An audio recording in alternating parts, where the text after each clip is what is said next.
guys, it's Owen from United View here, answering some questions ahead of Manchester United's match against Tottenham Hotspur this coming Wednesday night at Old Trafford. If you enjoyed today's video, you can find me every single day, week, month, year at United View. I do all of the content with Flex and the gang there, so be sure to check it out, covering all things Manchester United, news, games, matches, you name it, we cover it there at United View, so be sure to check that out. But let's get into some of these questions ahead of that big Premier League clash on Wednesday. So the first is, what have you made of your season so far? Who have been your standout players? Well, now that is certainly a question. Who have been the standout players for Manchester United this season, and what have you made of the season so far? How long have you got? I'm not sure how long this video is meant to be, because I could talk for hours about this season so far. Obviously started really badly at Old Trafford against Brighton, got worse against Brentford, and just when you thought that it was going to be last season all over again, but worse, and you did fear a little bit, I guess, for Erik ten Hag. Was he going to get swallowed up by this ginormous job at Manchester United? We then bounced back 4 Premier League victories in a row. That got put to a stop playing against Man City. But then we bounced back again against Everton away at Goodison Park. And then, on top of that, you then get the disappointing draw against Newcastle. So, essentially, it's been very inconsistent from Manchester United this season so far. And I think that's going to be the case for United this season. It's going to be just that. Very stop-start, very inconsistent, very much 2 steps forward, 1 step back, and then 2 steps back and 1 step forward. It's going to be a long process under Erik ten Hag. We're certainly in a rebuild. Spent a lot of money in the summer, so there's still expectations there, and it's Manchester United, so there's always going to be expectations there. But I think in reality, that's what it's going to be. It's going to be an inconsistent season. There are going to be difficult and bad results. Hopefully not on Wednesday, but that's what it's been. I think that the big results we have had this season at home against the likes of Liverpool and Arsenal were somewhat unexpected, but we played really well. Whenever we've underperformed in terms of effort and work ethic, that's when we've tended to have poor results. So it's been a difficult one to judge so far. It's still early to judge Erik ten Hag. I think unanimously most fans would say we feel like we've got the right coach, but obviously there are issues above him in terms of who owns the club and the executives at the club, and whether or not any manager can succeed in that structure remains to be seen. But that's been the season so far. In terms of standout players, Lisandro Martinez was a summer signing that I think has been excellent. He's the best. Him and Varane are the best defenders at the club, but he's certainly one of the best players on the ball. Ironically enough, Christian Eriksen, a former Spurs player, has been fantastic this season. Free transfer, already the best technical midfielder we have at the club, easily by far. And Marcus Rashford's had a bit of a renaissance, as it were, in terms of getting September Player of the Month. He's certainly improved from last season. I still think he's got a way to go, but they've been the players that have stood out. Anthony Martial has been incredibly injury prone and hasn't even played 90 minutes, but still he's managed to affect games that he has played. Whether or not he plays on Wednesday remains to be seen, but certainly they've been standout players. The next question is, have you been pleased with the performances this season? I kind of touched on this a second ago, really, didn't I? That it's difficult to say, especially in comparison to last season. Last season, I think there are more positives at Manchester United than there were previously. I think defensively, we have improved. And you could say, well, Owen, you conceded 6 goals against Manchester City. How is that defensively better? You conceded 4 goals against Brentford. Those first 2 games of the season, the Brentford and Brentford games, it's almost like Ten Hag has moved past them. He saw those 2 results, and we were trying to play a different style of football at that point. We were trying to play Ten Hag Ajax-style football, and he saw it doesn't work. Manchester United can't play the ball out the back. They can't play out from the defence. We don't necessarily have the keeper for it. We don't have the players to play the possession-based football he would like. So we pivoted, we changed, and we became a bit more of a counter-attacking side. We sit a little bit deeper, and because of that, we got results.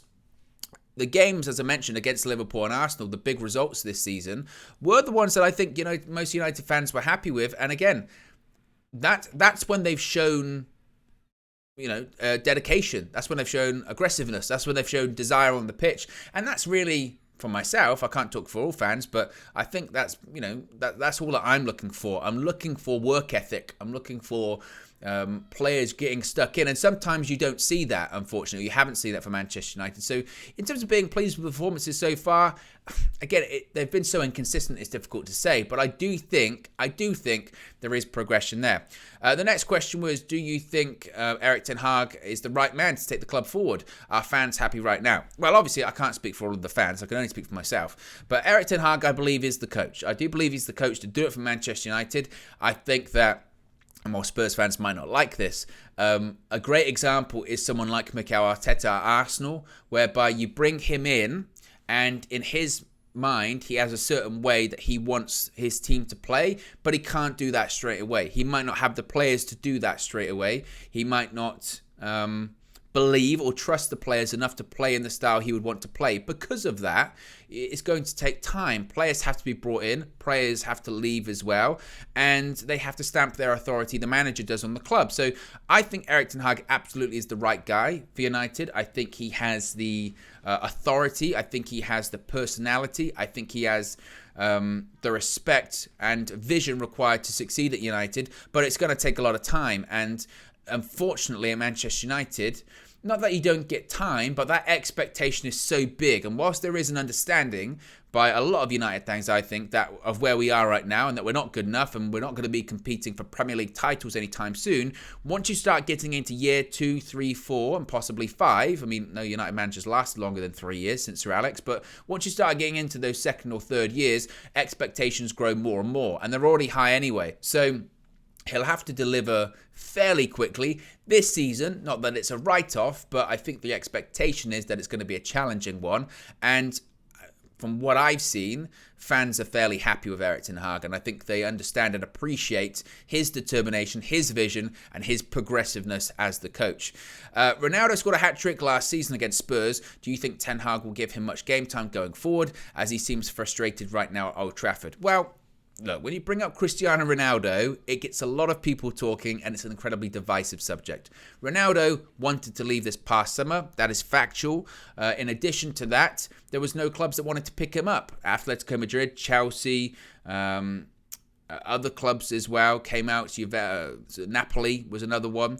All came out and said that they were not interested. Bayern Munich came out and said they weren't interested publicly. Had an offer been on the table, I don't think Cristiano Ronaldo would be at the club anymore. I think Erik ten Hag has made a decision that he doesn't fit Manchester United's style of play anymore. And you have seen it in games that he's played this season, where he lacks the fluidity or the mobility that Ten Hag is looking for from his striker. Now, that's not to say Cristiano Ronaldo can't be effective for Manchester United and score goals, because he can. In addition to that, you do have to take into account he missed pre-season. He played one pre-season game, which is at Old Trafford right at the end of pre-season, because of the personal family issues that he was going through at the time. So he's already been behind. He did look sharper against Everton, where he scored his 700th club career goal. But he's not the first choice for Erik ten Hag. Anthony Martial is the number one choice for Erik ten Hag. Do I expect him to get much game time going forward? I do, because we don't have many other options. Cristiano Ronaldo is our only recognised striker really in the squad right now. And even then, sometimes he hasn't been playing. Ten Hag's preferred to go with Marcus Rashford, again, because he wants that mobility and fluidity in the front three. So in terms of Wednesday, I'd probably expect Ronaldo to start. He came off, was the only substitution against Newcastle, and Rashford replaced him. But I would expect Rashford to start out from the left and Ronaldo to start up front. But as far as next season, do I expect Ronaldo to be at United next season? No. Do I expect Ronaldo to be at United in January? I do, though. I don't think he'll move during the season, but I do think he'll leave at the end of the season. Thoughts on Eriksen this season? Well, I touched on him earlier on. He's been absolutely sensational. I think that some of the criticism levied towards him, or towards United, really, and maybe it's just social media, you know what it's like. But some of the criticism towards United, you're happy that you signed a player with a pacemaker, and it's not a pacemaker, it's an internal defibrillator. But a lot of people were judging Christian Eriksen based on the horrifying incident that happened to him in Copenhagen last year. And I think that's so unfair and so wrong. If you're going to judge Christian Eriksen on anything, if you're going to define Christian Eriksen on anything, you should define him in what he's been able to do since that massive setback. that this was a guy that his life nearly ended on the football pitch. And for him just to come back in general and play football is remarkable. But just over a year later, to be playing for a club like Manchester United, regardless of what we've achieved or haven't achieved in the last few years, it's still one of, if not the biggest club in world football. For him to be already such an integral part of that team, a team of the stature of Manchester United, is a huge credit to Christian Eriksen. And we saw the difference of what can happen if he's not available. This past weekend against Newcastle, Eriksen wasn't available and we really struggled. We looked like we couldn't create anything. Fred replaced him and he was incredibly poor. So Eriksen already has become vital to our success this season. We saw it against Arsenal and Liverpool. Eriksen was fantastic. And we've wanted, you all know Spurs fans, we've wanted Eriksen for a really, really, really long time. At several points we've been in for him before he came to Spurs, whilst he was, on the way out from Spurs, and now after that comeback at Brentford. So he's been fantastic for us, and fingers crossed he can lead to some damage against yourselves on Wednesday. What have you made of Tottenham's season so far? And your thoughts on Conte? Do you think he will be successful at Spurs? Do you think he will win something at Tottenham? Tottenham have been a really interesting proposition as an opposition fan so far this season, because I've seen some criticism of the style of play. I've seen some criticism that it's a tough watch. I've seen some criticism that whilst possession and chances created might be at the lower part of the league, in comparison though, goals scored and shots on target is at the highest part of the league. And you can't ignore that Spurs, I think, have had the best start to a Premier League season that they've ever had. That's Antonio Conte. When you get Conte as a manager, he brings with it results. It's just what it is. It's part of the formula. It's factual. And, it's almost like the Mourinho factor in an essence, isn't it? In that if you're willing, or at least I think most people are willing to overlook performances that are tough on the eye if you get results. And I think that'll be the case for Spurs this season. I think Spurs will probably get top 4 again, because that's what Conte does. Now, if he can win something with Spurs, and I mean something substantial, more than the League Cup, which of course was the last trophy you won in 2008, I believe it was, Jonathan Woodgate. If he can win something more than that with Spurs, then that'll be one of the biggest achievements in his career. I don't see him winning a Premier League title with Spurs ever, to be honest with you. But in terms of winning an FA Cup, entirely possible. Champions League, don't see it. His record in Europe's very poor. But I think he's the right guy for Spurs right now. And as I mentioned, whilst I think some might be frustrated with the style of football, the numbers that speak for themselves, and their quality, they really are, those numbers that he puts on the board. So as far as winning something at Spurs, I think that is going to be somewhat challenging. I mentioned maybe a cup. As far as a league title, that is several seasons away. I don't see that. But so far, they're keeping up the pace relative to Arsenal and City. Obviously, disappointing result for you against Arsenal at the Emirates recently. But I'm in no doubt that it's going to be a very difficult game. Your favourite moments from previous Premier League meetings, Man United versus Tottenham? Well, I mean, it wasn't at Old Trafford, but of course you have to look at the 5-3, right? Spurs 3-0 up at half-time at White Hart Lane. Manchester United turn it around to win 5-3. It's a classic Premier League result, that. I also look back to, I forget what year it was. I want to say 2008, 2009. I might have my years wrong slightly there.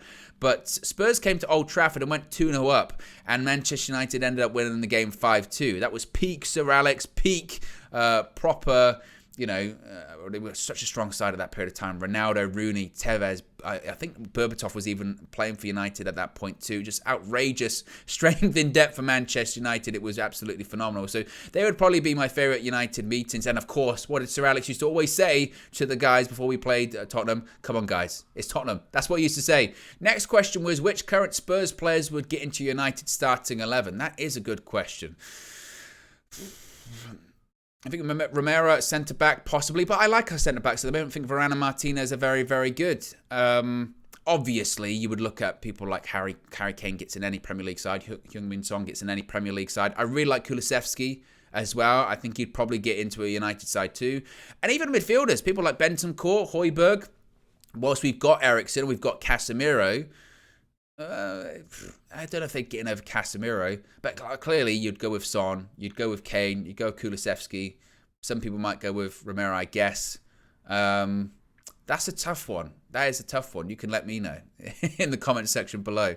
In terms of predicted lineup and score prediction, I think the lineup for United would probably be De Gea in goal. Just celebrated 500 appearances for Manchester United. Right back, it will be Diogo Dalot. That's Ten Hag's always his pick at right back. Centre-back partnership will be Varane and Martinez. Left-back, chances are it's Luke Shaw. He's found himself back into the side, got into excellent shape recently. Midfield, I mean, it depends if Eriksen is available. He was out of action through illness at the weekend, so here's hoping he'll be back. But if he is back, you'll be looking at Eriksen, probably Casemiro. In front of them, most likely Marcus Rashford. Again, he was under the weather at the weekend, which is why he didn't start against Newcastle, but probably Rashford off the left-hand side. Then it will be Bruno Fernandes captaining the side. Right-hand side will be Antony. He's Ten Hag's guy.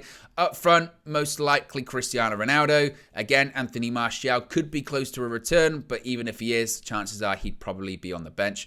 And finally, where do you think Spurs and Man United should/will finish at the end of the season? Spurs first. Well, I think the top four will be City, Arsenal. I think Chelsea will develop more. So probably Chelsea and then Spurs. I think even though Liverpool won at the weekend, I think they're off it. I think United are going to finish 5th this season, most likely. So I would say Spurs 4th and United 5th. I just think we might be a little bit too inconsistent, but it's a long way to go, and it's difficult to predict, especially with the World Cup on the horizon, and that could certainly change things. But there you go. A reminder, you can catch me every day, week, month, year on United View, covering all things Manchester United. Appreciate you having me on, Chris, and I'll speak for you again very, very soon.